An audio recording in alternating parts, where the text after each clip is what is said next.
Navigation View is outdated. Here's what you should use instead.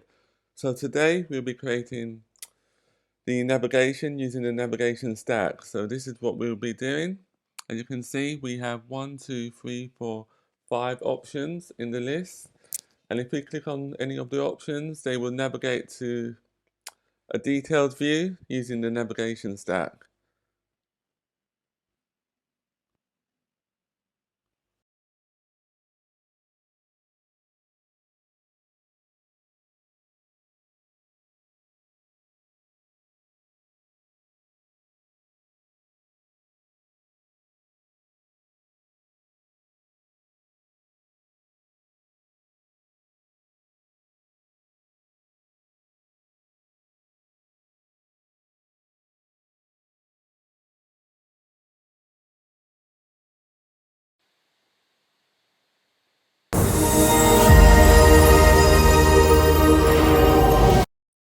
Today we'll implement our favorite details view so that when the user navigates from the list, it will display the selected item that they selected onto the detailed view.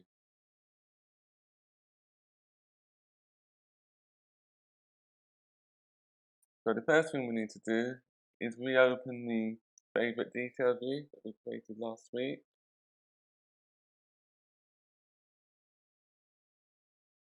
And then type the following: let favorite, and we've done that already. So we need to we need to get each of the attributes from the favorites and display it within the text element.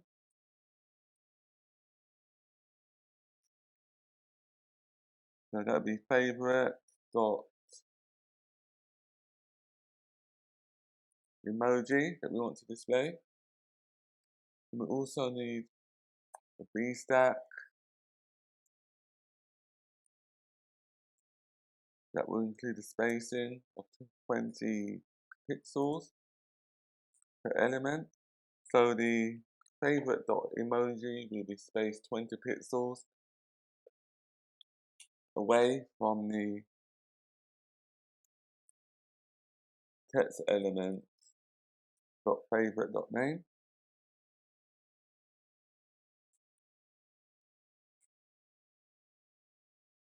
And also we need to style the text element for the emoji, which will be font dot system size 80. And this is what we're trying to create.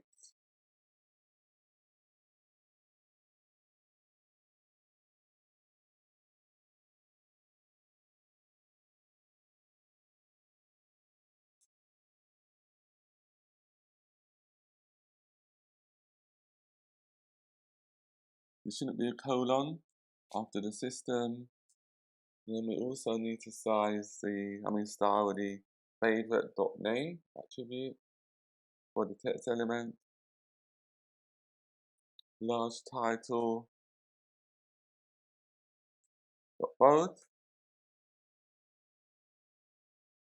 As you can see, the title is large, and that'll be for pizza.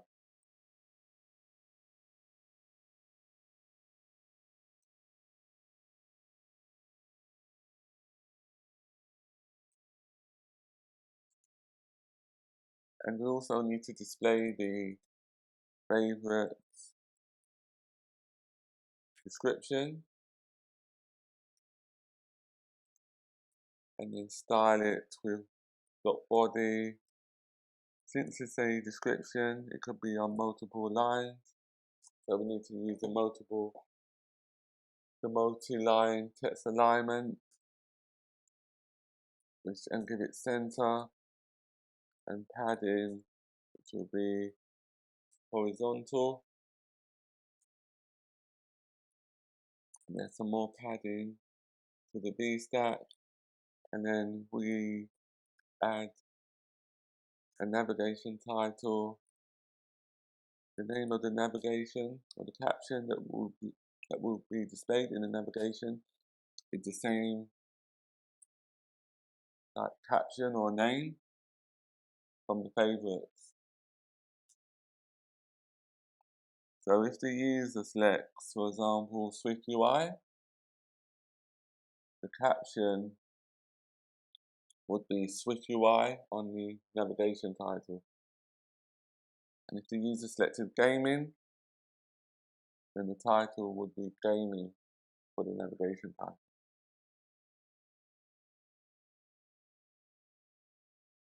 Navigation bar title display mode, we want it inline so that it's nice and small. So that's that for the detailed view. So what else do we need to do now?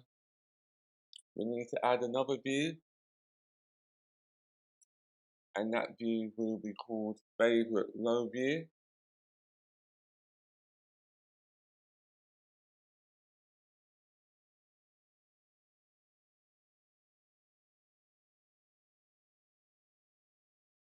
So we create a new SwiftUI file.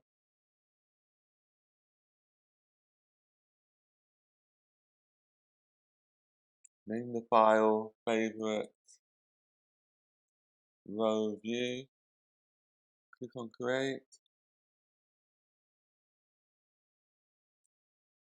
And then reopen the content view. Navigate to line 58. And then enter the following favorite row view.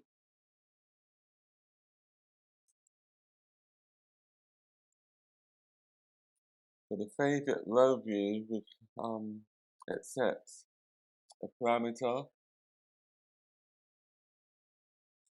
which is a item from the favorites, like what we just done here for the detail view.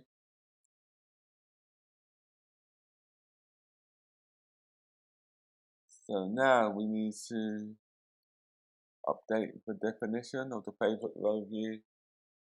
So we need to apply the parameter, which is called favorite.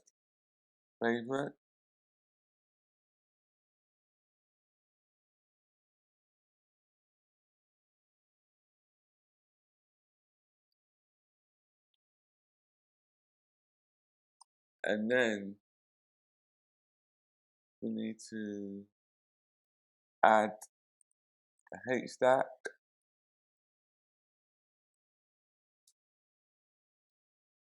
spacing 12, and then we need to display the information from our favorites within each of the rows. So this row will display the emoji with a font title or font style of large title. We can delete our preview if we're not using it.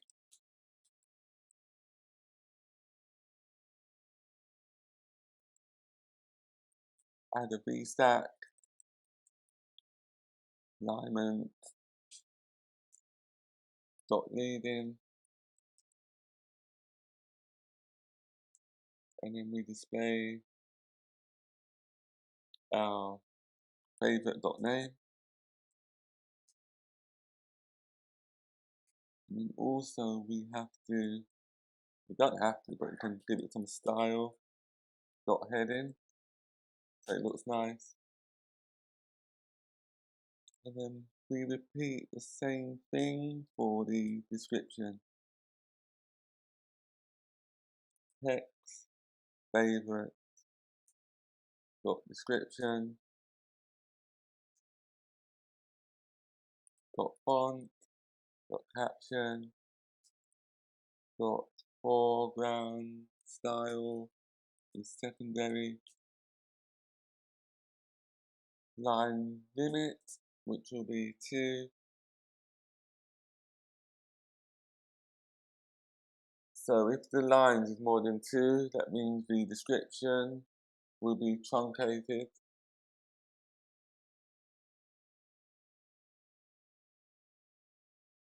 After lines 27, we add a bit of padding, dot vertical,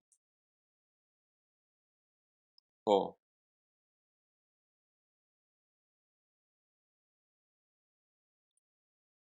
And then now I'll run it to see if it works or not.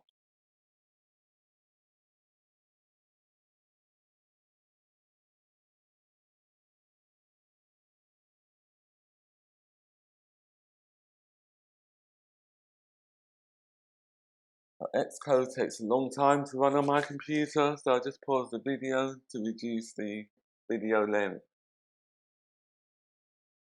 Oh, here it is. So let's see. So if I click on pizza, you should navigate to the pizza view, to the detail view, and display all the information for the pizza. As you can see, pizza in the navigation title and the description and the image for the pizza. Do the same for SwiftUI, traveling, and that's how you implement the navigation stack within SwiftUI.